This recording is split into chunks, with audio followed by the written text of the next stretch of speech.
شروع اللہ کے نام سے جو سب پر مہربان ہے اور بہت رحم کرنے والا ہے۔ تم کہہ دو کہ اے حق کا انکار کرنے والو، میں ان چیزوں کی عبادت نہیں کرتا جن کی تم عبادت کرتے ہو،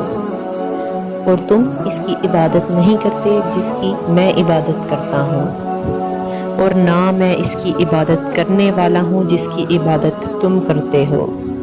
اور نہ تم اس کی عبادت کرنے والے ہو جس کی میں عبادت کرتا ہوں۔ تمہارے لیے تمہارا دین ہے اور میرے لیے میرا دین۔ یہ صورت اس وقت نازل ہوئی تھی جب مکہ مکرمہ کے کچھ سرداروں نے، جن میں ولید بن مغیرہ، عاص بن وائل وغیرہ شامل تھے،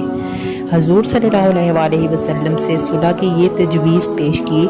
کہ ایک سال آپ ہمارے معبودوں کی عبادت کر لیا کریں تو دوسرے سال ہم آپ کے معبودوں کی عبادت کر لیں گے۔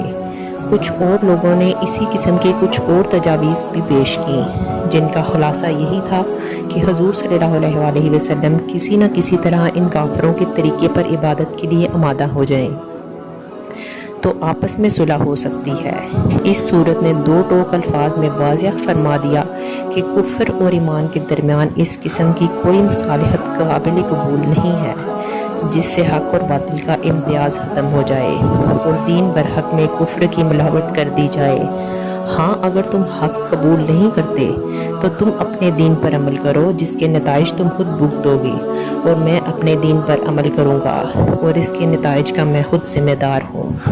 اس سے معلوم ہوا کہ غیر مسلموں سے کوئی ایسی مصالحت جائز نہیں ہے جس میں ان کے دین کے شعائر کو اختیار کرنا پڑے، البتہ اپنے دین پر قائم رہتے ہوئے امن کا معاہدہ ہو سکتا ہے۔